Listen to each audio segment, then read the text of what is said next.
और वो सामने आमद है इंटरनेशनल, वहाँ जाना है। और अब यहाँ से शुरू होती है एक और मुशक्कत। नहीं जी, ये ऐसी चीज़ें, ऐसी ख्वारियाँ जो है ना अक्सर हो जाती हैं। चलते हैं अब घर की जाने। अस्सलाम वालेकुम जी, गुड मॉर्निंग। क्या हाल चाल है आप तमाम लोगों के? मेरी वही दुआ और उम्मीद कि आप सब जहाँ कहीं हो बिल्कुल खैर खैरियत से हो, अपने घर वालों के साथ, प्यारों के साथ खुशबाश अंदाज में अपनी ज़िंदगी को गुजार रहे हूँ। मैं वापस आ चुकी हूँ पाकिस्तान और घूमा फिरा तो मैंने है ही, उसके साथ बहुत से और काम भी किए हैं, वो इंशाल्लाह वीडियोस के ज़रिए आपको बताऊंगी। बड़ा अच्छा नेकी का काम है। तो आज मैं संडे के रोज़ सुबह सवेरे उठ गई हूँ और उठ के मैं कुछ काम से निकली हूँ। और वो काम ये है कि जब मैं यूरोप से पाकिस्तान वापस पहुँची तो हुआ ये कि मैं एयरपोर्ट पर पहले पहुंची तो एसी काम नहीं कर रहा था। फिर लगेज का इंतज़ार करते रहे, बहुत स्लो लगेज आया। 1 घंटा तकरीबन लगेज बेल्ट पे मैं वेट करती रही, मेरा बैग आ जाए, मेरा बैग आ जाए। बैग नहीं आया। फिर उसके बाद लॉस्ट काउंटर, जहाँ खोया हुआ सामान की कंप्लेन आपने करानी होती है, वहाँ मैं पहुँची। मैं सबसे पहले पहुँची थी, एक और भाई और उनकी वालदा मेरे साथ थी, वो भी पहुँचे थे। लेकिन पीछे से आने वाले लोगों ने इस तरह से धावा बोल दिया, वो काउंटर के पे चढ़ गए। मैंने उनसे बोला कि आप क्यों में आए, इस तरह से जो पहले से इंतज़ार करें, जो पहले से यहाँ पहुँचे हुए हैं, उनका क्या बनेगा? तो वो जनाब कोई मानने को तैयार ही नहीं था। बहरहाल वो कंप्लेन भी कराई मैंने, इवन PIA वालों को बोला तो उन्होंने कहा कि ये देखें, ये तमाम लोग पढ़े लिखे लोग हैं, अब ये बात तो हम इनको नहीं बता सकते। तो बात भी उनकी ठीक थी कि सिविक सेंस आपकी अपनी होती है, इखलाकियात का आपको खुद ख्याल करना होता है। बहरहाल जैसे तैसे करके कंप्लेन लिखवाई, घर आ गई। तकरीबन 10-12 दिन से आज ज़्यादा हो गया, रोज़ाना कॉल करके पूछती थी कि लगेज आया या नहीं आया। तो आज कॉल आई है कि लगेज आ गया है। वो भी मैंने ही कॉल किया, उन्होंने नहीं की। और अब उन्होंने कहा जी अपना पासपोर्ट साथ ले आए, जो आपको रिसीट एक दी थी वो साथ ले आए और अपना सामान ले लें।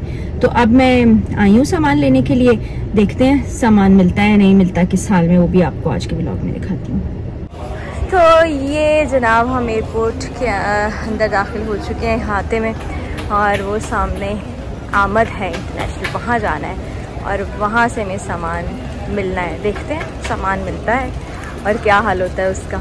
तो ये जनाब फाइनली कितने दिन के बाद, कोई 13-14 दिन के बाद ये लगेज आया है और बैग किया भारत। देखें ये टूटा हुआ है, यहाँ से भी टूटा हुआ है, और बकौल PIA के अमले की इसकी रिपेयरिंग भी नहीं हो सकती। लगेज मुझे मिल चुका है और PIA के अमले का ये कहना है कि ट्रांसफ़र के अंदर आप डैमेज क्लेम नहीं कर सकते और ट्रांसफ़र के अंदर बहुत सी चीज़ें शामिल नहीं होती। तो ये इतने दिन अजियत के बाद जो लगेज मिला है वो भी डैमेज मिला है, और अभी घर जाके देखना है कि इसमें साजो सामान पूरा है भी या नहीं भी है। तो ऐसा भी हो जाता है, लेकिन जब बाहर आप सफ़र करते हैं तो डैमेज क्लेम भी होता है। अगर आपका सामान नहीं पहुंचता तो वो आप पूरा क्लेम कर सकते हैं जो आपके लगेज के अंदर सामान होता है। तो यहाँ बहुत सारी चीज़ें बड़ी अजीबो गरीब हैं, आप क्या कह सकते हैं। फिर हम कहते हैं कि हम तरक्की नहीं कर पा रहे, हम दूसरों से क्यों पीछे हैं, तो उसकी ये सारी वजूहात है जनाब। वहाँ से तो इस पर हम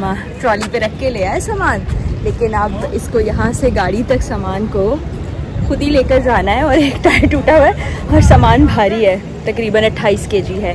तो अब यहाँ से शुरू होती है एक और मुशक्कत, बल्कि इसको 2 टायरों पे ड्रैग कर लूँगी। वैसे तो इस बैग का ये हाल हो गया हुआ है कि अब इसको फेंक देना ही बनता है, लेकिन क्या करें, अब हर चीज़ महंगी है, नया बैग भी बहुत महंगा आएगा। तो ये देखिए घसीट घसाट के मैंने डिक्की में सामान को भर ही लिया। अब यहाँ से लेके जाते हैं और फिर देखेंगे कि घर जाके जो सारी चीज़ें थी वो इसके अंदर हैं या नहीं है, सामान पूरा पहुँचा है या नहीं पहुँचा। वैसे तो जितना वेट लग रहा है उसके हिसाब से लगता है कि जितनी चीज़ें लेके आई थी वो सभी इसके आगे इसके अंदर मौजूद है। तो बंद करते हैं और लें जी, ये ऐसी चीज़ें, ऐसी ख्वारियाँ जो है ना अक्सर हो जाती हैं। चलते हैं अब घर की जाने।